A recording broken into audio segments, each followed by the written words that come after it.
Neste vídeo vou te mostrar 4 casos incríveis e bizarros que aconteceram, que vai desde incêndios até mistérios que podem ou não ter envolvido atividades paranormais. Se você quer ficar por dentro desses casos, fique até o final do vídeo que eu vou te contar tudo.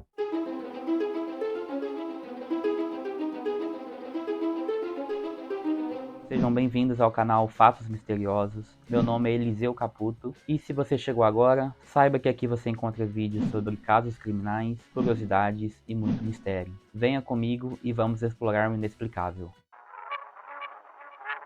Em pleno dia 24 de dezembro de 1945, na cidade de Fayetteville, nos Estados Unidos, parecia que tudo estava bem para a família Solder. Afinal, era Natal, a ceia já estava montada e apenas o que restava era comemorar um dos maiores feriados do ano. Mas aconteceu algo naquela noite que abalou toda a família para sempre. Ao final da ceia, os pais George e Jane Solder, os 2 filhos mais velhos e a irmã mais nova foram para seus quartos dormir e os outros 6 irmãos ficaram acordados na sala brincando. Por volta das 1h30 da manhã, Jane acorda com um cheiro muito forte de fumaça exalando pela casa. Imediatamente, pega sua filha mais nova no colo, com seus 2 filhos mais velhos, e uma outra filha chamada Marion correm para fora da casa. Enquanto isso, George tenta subir ao sótão da casa, onde os outros 5 filhos dele estavam dormindo para tentar salvá-los. Porém, as chamas já estavam muito fortes. Isso impossibilitou de George de salvar seus filhos. Então ele teve a ideia de tentar subir pelo lado de fora, usando uma escada que ele tinha. Só que a escada não estava mais lá, o que é muito estranho.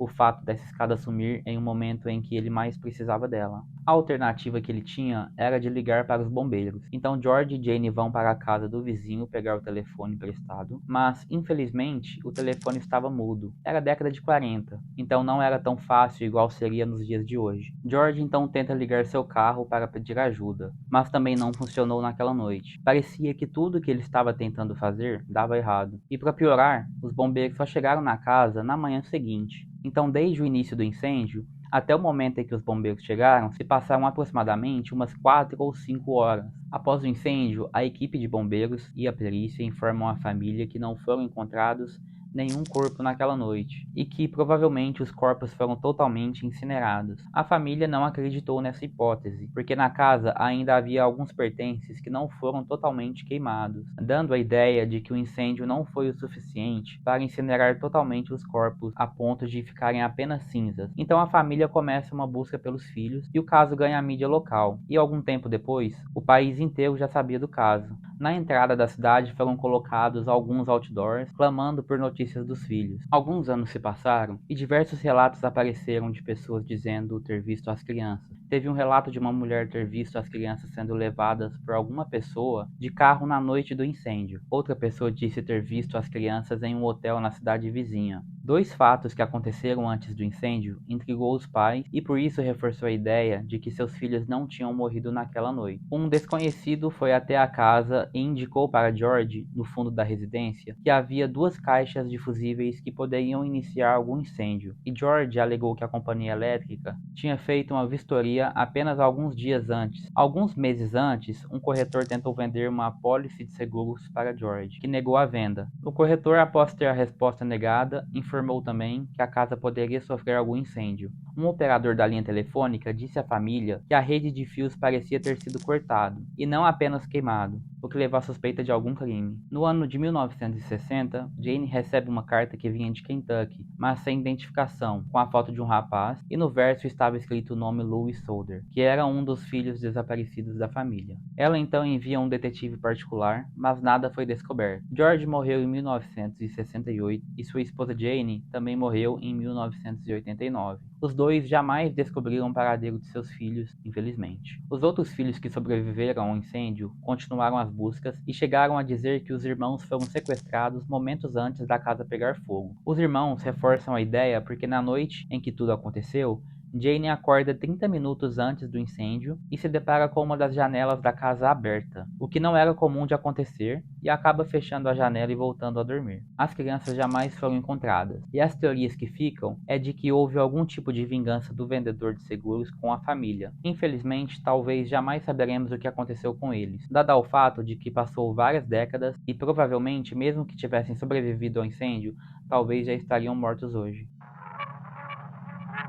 Outro caso que também aconteceu nos Estados Unidos, que também houve um incêndio e que é muito parecido com o caso da família Solder, é o caso das amigas Ashley Freeman e Laura Bible. Tudo aconteceu na noite do dia 29 de dezembro de 1999, apenas 2 dias antes da virada do milênio, na cidade de Welch, em Oklahoma, Estados Unidos. Era aniversário de Ashley Freeman. Ela completava seus 16 anos e estava fazendo uma cerimônia simples, apenas com seus pais, Dan e Kate, sua amiga Laura Bible e seu namorado Jeremy. Jeremy vai embora às 9h30 da noite e Laura passaria a noite na casa da amiga, tendo a permissão de seus pais, Lorraine e Jay. Naquela madrugada, por volta das 5h30 da manhã, um vizinho liga para a polícia, alegando que a residência da família Freeman estava em chamas. Ao chegar à casa, a polícia encontra o corpo de Kate, que tinha uma perfuração de tiro na cabeça, e nenhuma das duas amigas foram encontradas nos escombros, muito menos o pai de Ashley. A polícia, diante dos fatos, acreditou ser um incêndio criminoso e que Dan teria tirado a vida da própria esposa e sequestrado as duas garotas na sequência. Os pais de Laura vão à casa incendiada, na esperança de encontrar pistas, e em um certo momento os dois encontram um segundo corpo, parecendo ser o corpo de um homem. A polícia é chamada e descobre que o corpo era de Dan, que também tinha uma perfuração de tiro na cabeça. Então, a teoria de que Dan teria tirado a vida da mulher, sequestrado a filha junto com sua amiga, tinha acabado naquele momento. A polícia tinha 2 corpos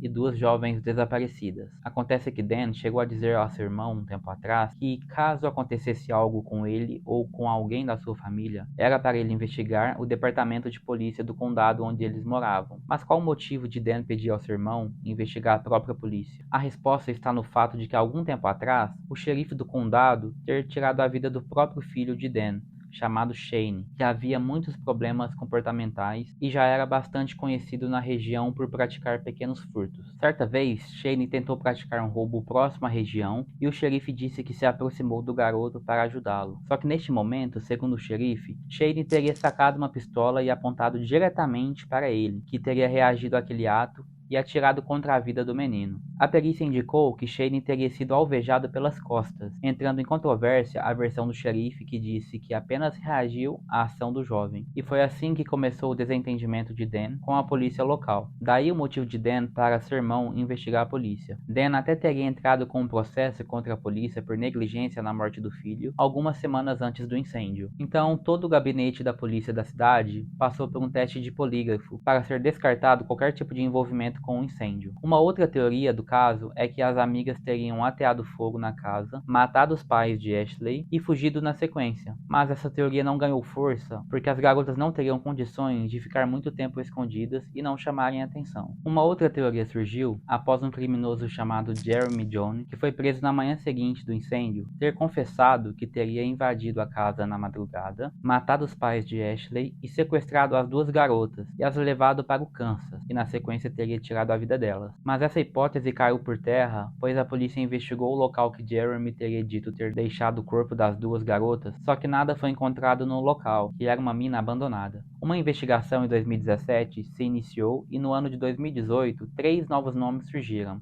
Ronnie Dean Busick, Warren Phillip e David Pennington, que foram acusados da morte de Dan e Kate e sequestrado Ashley e Laura. Os 3 teriam planejado invadir a casa e tirar a vida de Dan, que estava envolvido no tráfico de drogas e devia dinheiro a eles. Enquanto as investigações rolavam, Warren e David acabaram morrendo e Ronnie foi preso. Durante as investigações, pelo fato de Ronnie não dizer que não estava no local da cena, já foi suficiente para ser considerado como uma confissão de crime. Em um determinado momento, Ronnie pede para conversar com os pais de Laura e diz a eles que não era responsável pela morte das garotas. Uma teoria diz que a prisão de Ronnie aconteceu apenas para isentar a polícia no caso, e as investigações nunca apontaram de fato um culpado pelo que aconteceu às duas garotas, e as duas garotas jamais foram encontradas.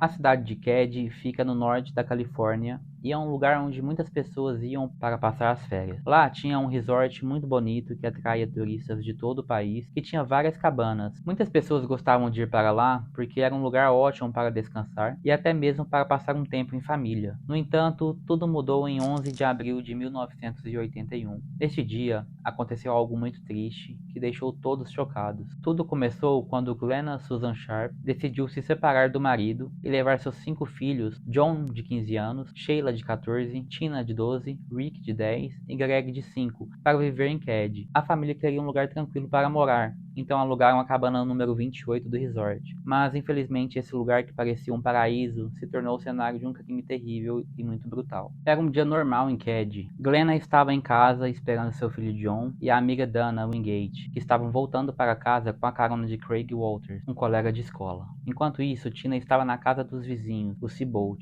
assistindo TV. Quando Sheila chegou lá, Tina voltou para casa, mas Sheila decidiu ficar e dormir na casa dos vizinhos. Então, na cabana 28, Glenna estava com seus filhos John, Rick e Greg, além da amiga de John, chamada Dana, e um amigo das crianças chamado Justin Smart. Naquela noite, um crime brutal aconteceu. Na manhã seguinte, quando Sheila voltou para casa, ela encontrou a mãe Glenna, o irmão John e a amiga Dana mortos e amarrados com arame e fita adesiva. Havia 2 facas ensanguentadas e um martelo perto dos corpos. John teve a garganta cortada, Dana foi estrangulada e tinha ferimentos na cabeça, e a mãe de Sheila foi esfaqueada no peito e teve a garganta ferida. Posteriormente, os especialistas determinaram que os 3 indivíduos sofreram lesões na cabeça que possivelmente foram provocados por um objeto mais pesado. A análise forense indicou que a causa da morte foi um trauma craniano e lesões causadas por objetos cortantes. Entretanto, havia outras questões a serem investigadas além da cena do crime. Tina, por exemplo, não foi encontrada depois de ter ido embora para casa na noite anterior. E 3 crianças,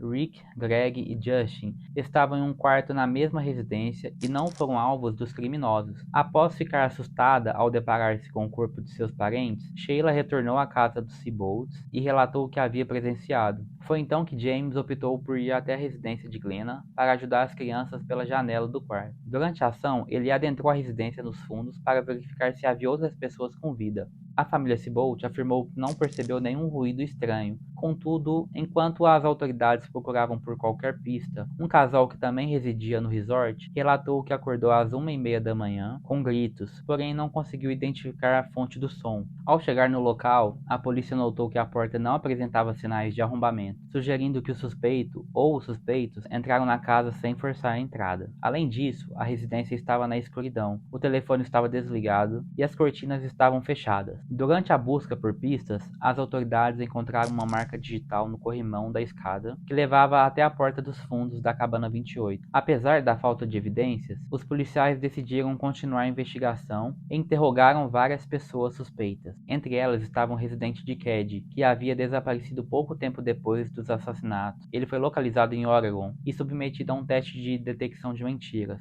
mas acabou sendo liberado. Sem conseguir encontrar uma pista sólida, os detetives buscaram a ajuda dos moradores da cidade mais uma vez. Os pais de Justin foram interrogados e relataram que a jaqueta usada por Tina foi encontrada no porão da sua casa, enquanto um martelo havia desaparecido. No entanto, as informações não forneceram muitas respostas e o condado Doug Thomas declarou que Martin Smart, pai de Justin, estava tentando desviar a suspeita. Mais tarde, os oficiais decidiram questionar novamente a família Seabolt, o que resultou em uma pista. Eles se recordaram de ter visto uma van verde estacionada em frente à cabana. Quando inicialmente questionado, Justin alegou ter sonhado com a aparência dos assassinos. Posteriormente, ele afirmou ter testemunhado o crime naquela noite, embora não pudesse se lembrar de muitos detalhes. Diante disso, os pais do jovem buscaram respostas sobre o crime por meio de um hipnólogo. Foi então que o menino mencionou ter ouvido ruídos vindos da sala. Ele decidiu ir até lá e viu Glenna e os 2 homens. Um deles tinha cabelo curto, enquanto o outro tinha barba curta, cabelos longos. Em estado de hipnose, o garoto descreveu ter testemunhado quando Dana e John chegaram à casa e começaram a discutir com os homens que usavam óculos. Houve uma primeira luta com os criminosos e nesse momento Tina chegou à casa. Logo depois a garota foi retirada do local e não se sabe para onde ela foi levada. Com base nas descrições fornecidas pelo menino, foi criado imagens dos rostos dos criminosos. A imprensa começou a divulgar suas características. Homens com idade entre 20 e 30 anos usando óculos de sol dourados. O homem loiro tinha entre 1,80 m e 1,88 m de altura, enquanto o homem de cabelos pretos tinha entre 1,68 m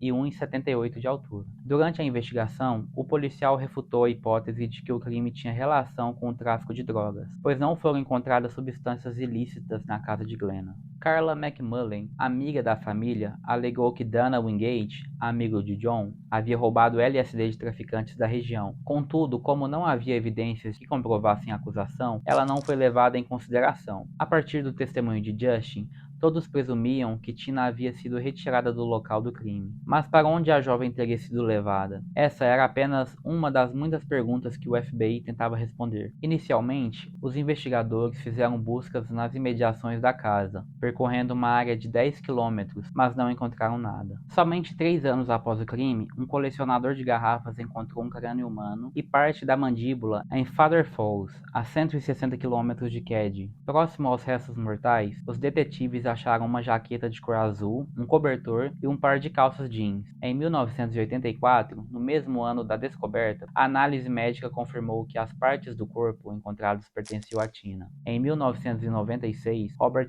Joseph Silveira Jr. entrou para a lista de suspeitos do assassinato. No entanto, não foi encontrado nenhuma prova de que ligasse ele ao crime, e em 2004, a cabana 28 foi demolida, juntamente com quaisquer indícios do ocorrido. Posteriormente, em 2008, Marilyn Smart, mãe de Justin, fez uma declaração após o falecimento de seu marido que levou suspeitas sobre o envolvimento dele e de um amigo, John Balbide, nos assassinatos ocorridos em 11 de abril de 1981. Ao ser questionada sobre o assassinato, Marilyn Smart declarou que deixou Martin e Balbide em um bar por volta das 23 horas da noite. Quando acordou às 2 horas da madrugada, encontrou os dois homens queimando algo desconhecido no fogão da casa. O xerife Doug Thomas disse que havia investigado Martin e que ele havia passado pelo teste de detector de mentiras. Porém, Balbide nunca havia sido questionado antes como suspeito. Quando a polícia procurou por ele, descobriu que havia falecido em 1988, deixando o caso novamente sem solução. Tempos depois, em 2016, foi descoberto um martelo similar àquele que Martin havia relatado ter perdido. O objeto foi encontrado em um lago próximo e apresentado ao investigador Mike Gamberg. De acordo com o profissional, o martelo foi deliberadamente colocado naquela área. Apesar da falta de pistas, um artigo divulgado pelo The Sacramento Bee em 2016 revelou uma carta escrita por Martin à sua esposa, na qual ele escreveu: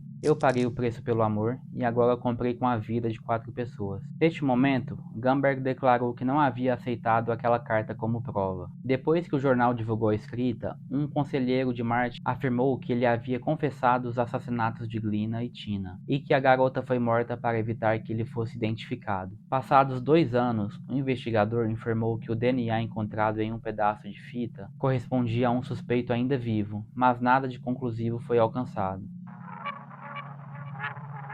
Após ficar viúva, em 1885, a esposa Casilda Gruber se uniu em um matrimônio com Andreas Gruber, e juntos assinaram um contrato de copropriedade da fazenda que havia herdado. Entretanto, sua existência pacífica foi transformada em um pesadelo de agressões cotidianas que a deixaram com hematomas pelo corpo todo. Mesmo diante de tal situação, ela manteve-se resiliente e não se submeteu a Andreas, apesar de estar emocionalmente abalada. O casal teve sua primogênita Victoria no ano subsequente ao matrimônio. A segunda filha do casal, infelizmente, faleceu com apenas 2 anos de idade, em 1914. Victoria casou-se com o militar Carl Gabriel, que perdeu sua vida em abril do mesmo ano, enquanto servia a Alemanha durante a Primeira Guerra Mundial, deixando a esposa grávida de sua filha Casilda Jr. Victoria foi proibida de se casar novamente e, junto com sua mãe, começaram a ser agredidas por Andreas. As agressões começaram a deixar marcas visíveis, e todos da cidade já estavam suspeitando disso. Seu pai até chegou a abusar de Victoria, que inclusive acabou engravidando de seu segundo filho, Joseph. Na fazenda Hinterkaifeck, havia um ar que deixava todos que passavam por lá quase que aterrorizados. Muitas pessoas acreditavam que a fazenda poderia ser mal assombrada,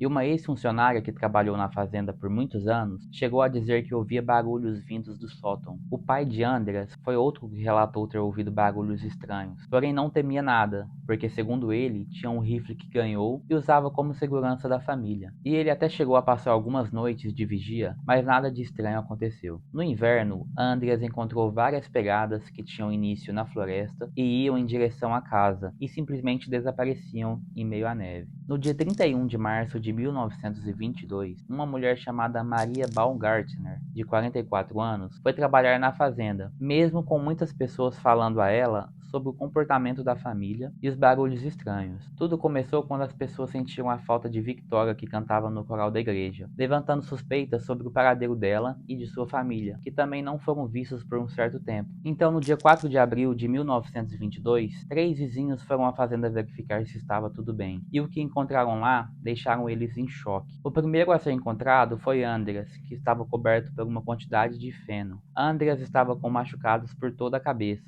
supostamente ferido por uma picareta. Os próximos a serem encontrados foi Casilia Gruber e sua filha Victoria, que estavam descalças, porém também com uma grande quantidade de feno sobre seus corpos, dando a impressão de que quem fez aquilo queria escondê-los. Elas estavam com partes do cabelo faltando, indicando que foram gravemente feridas antes da morte. Por fim, já no quarto, foi encontrado o corpo da empregada Maria, que estava deitada no chão, ao lado da mochila com seus pertences, e ela tinha vários ferimentos graves no rosto. Na manhã seguinte, o investigador George chamou cerca de 50 oficiais para dar início a uma investigação e até chegou a dar uma recompensa para quem indicasse algo que poderia levar até o assassino. Com o passar dos dias, foi concluído que quem fez aquilo teria feito alguns dias antes, e que essa pessoa, ou essa coisa, teria ficado na fazenda por alguns dias, dado ao fato que os animais da fazenda foram alimentados e havia comida fresca no local. Alguns suspeitos chegaram a ser indiciados, como por exemplo Charles Bickler, que era um fugitivo de um hospital psiquiátrico, o próprio ex-marido de Victoria e também Lawrence Schillenbauer, um colega de Andreas. Este foi considerado um dos maiores casos sem solução de toda a Alemanha,